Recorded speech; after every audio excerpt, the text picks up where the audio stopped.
ओम नमः शिवाय। आइए सुनते हैं श्रावण मास में प्रतिदिन सुनी जाने वाली शमी और मंदार की मार्मिक कथा। शमी और मंदार हिंदू मतावलंबियों के पवित्र एवं पूजनीय वृक्ष हैं। गणपति और शिव की आराधना तो इनके साथ ही पूर्ण माने जाते हैं। इसका कारण शमी और मंदार को विघ्नहर्ता गणेश से प्राप्त एक वरदान है, जिसकी चर्चा गणेश पुराण के क्रीड़ाकांड में वर्णित कथा में की गई है। कथा इस प्रकार है। एक बार नारद मुनि तीनों लोकों में विचरते हुए स्वर्गलोक में देवराज इंद्र के पास पहुंचे। इंद्र ने उनका यथोचित स्वागत किया। वार्तालाप के क्रम में इंद्र ने मुनि से औरव ऋषि की कथा सुनाने का आग्रह किया। नारद मुनि ने सहर्ष इस प्रकार कथा सुनाई। एक समय में मालवा में औरव नाम के ऐसे विद्यमान ब्राह्मण हुए, जिनका तेजो में वेद के ज्ञान से सूर्य के समान प्रदीप्त था एवं उन्हें देवताओं के समान शक्ति प्राप्त थी। बहुत दिनों बाद उनकी पत्नी ने एक अत्यंत सुंदर पुत्री को जन्म दिया, जिसका नाम शमी रखा गया। ऋषि शमी को बहुत ही स्नेह दिया करते थे। जब वह 7 वर्ष की हुई तो उन्होंने शमी का विवाह धौम्य ऋषि के पुत्र मंदार से किया। मंदार शौनक ऋषि के आश्रम में रहकर शिक्षा प्राप्त कर रहा था। अतः विवाह के पश्चात शमी को उसके माता पिता के पास छोड़कर शिक्षा पूरी करने पुनः शौनक के आश्रम चला गया। जब मंदार और शमी पूर्ण यौवन को प्राप्त हुए, तब मंदार अपने ससुराल गया और शमी को विदा कराकर पुनः शौनक के आश्रम की ओर वापस चला। रास्ते में एक महान तपस्वी ऋषि भृशुंडी का आश्रम पड़ता था, जो गणपति के अनन्य भक्त थे। अपनी तपस्या से उन्होंने भगवान गणेश को प्रसन्न किया था, जिन्होंने ऋषि को यह वरदान दिया था कि गणेश की तरह ऋषि भृशुंडी भी अपने कपाल से सूर्य निकाल सकते हैं। जब शमी और मंदार भृशुंडी के आश्रम के पास पहुंचे तो उन्हें गणेश की तरह सूर्य निकाले देखकर दोनों को हंसी आ गई। इस पर ऋषि बहुत क्रुद्ध हो गए और कुपित होकर उन्होंने दोनों को श्राप दे दिया कि तुम दोनों वृक्ष बन जाओ, ऐसा वृक्ष की जिसके पास पशु पक्षी भी ना आए। ऐसा ही हुआ। मंदार ऐसा वृक्ष बना जिसकी पत्तियां कोई पशु नहीं खाता, और शमी ऐसा वृक्ष बनी जिस पर कांटों की अधिकता के कारण कोई पक्षी शरण नहीं लेता।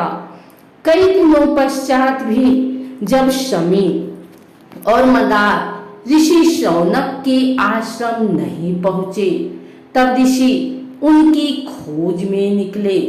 पहले वे शमी के पिता औरव के घर गए। वहां उन्हें न पाकर ऋषि द्वय खोजते हुए भृशुंडी के आश्रम पर आए, जहां उन्हें सारे वृत्तांत को सुनाया।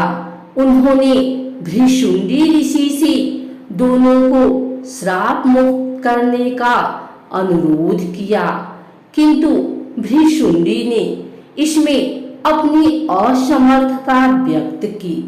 तब उन्होंने भगवान गणेश को प्रसन्न करने के लिए कठिन तपस्या प्रारंभ की। उनकी तपस्या से प्रसन्न होकर गणपति 10 हाथ ऊंचे सिंह पर आरूढ़ हो प्रकट हुए। गणपति ने उन्हें वरदान मांगने को कहा।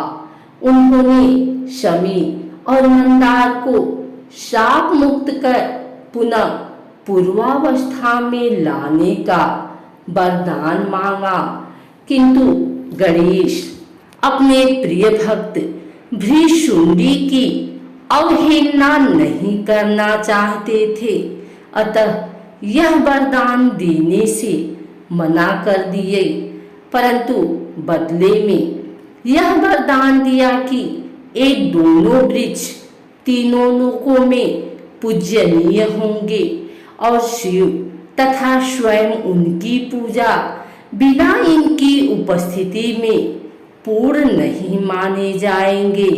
यह कहकर गणपति अंतर ध्यान हो गए। ऋषि शौनक तू अपने घर लौट गए, परंतु ऋषि औरव ने अपना शरीर वहीं त्याग दिया। उनका तेज अग्नि रूप में शमी पेड़ के तने में स्थिर हुआ। इस प्रकार नारद ऋषि ने इंद्र को औरव की कथा सुनाई। इसलिए आज भी शिव और गणेश के मंदिरों में हवन से पहले शमी की लकड़ियों को घिसकर अग्नि प्रज्वलित की जाती है और उसमें आहुतियां डाली जाती हैं। बिना मंदार पुष्प और शमी पत्रों के शिव एवं गणपति की पूजा पूर्ण नहीं मानी जाती।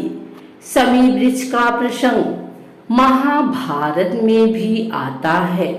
जब पांडवों ने 12 वर्ष के वनवास के बाद 1 वर्ष का अज्ञातवास प्रारंभ किया तो उन्होंने अपने भेष और नाम बदले थे तथा अपने अपने अस्त्र शस्त्र विराट नगर के बाहर शमशान में एक बड़े शमी वृक्ष के अंदर ही छिपाया था।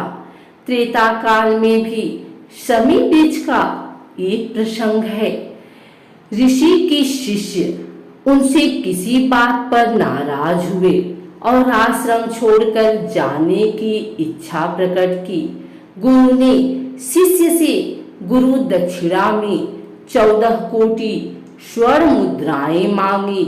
शिष्य अयोध्या के राजा रघु के पास गया और उनसे यह राशि मांगी। राजा रघु ने उस समय एक बड़ा यज्ञ किया था, जिसमें अपार दान करने के कारण उनका खजाना पूरा खाली हो गया था। उन्होंने उस ब्राह्मण से कुछ समय मांगा और यह धन प्राप्त करने के लिए अश्विन शुक्ल दशमी की तिथि को इंद्र की राजधानी अमरावती पर चढ़ाई करने का निश्चय किया। नारद मुनि द्वारा यह सूचना इंद्र को प्राप्त हुई। इंद्र राजा रघु को नाराज नहीं करना चाहते थे, अतः उन्होंने अपने खजांची कुबेर को बुलाकर अयोध्या पर धन वर्षा करने का आदेश दिया।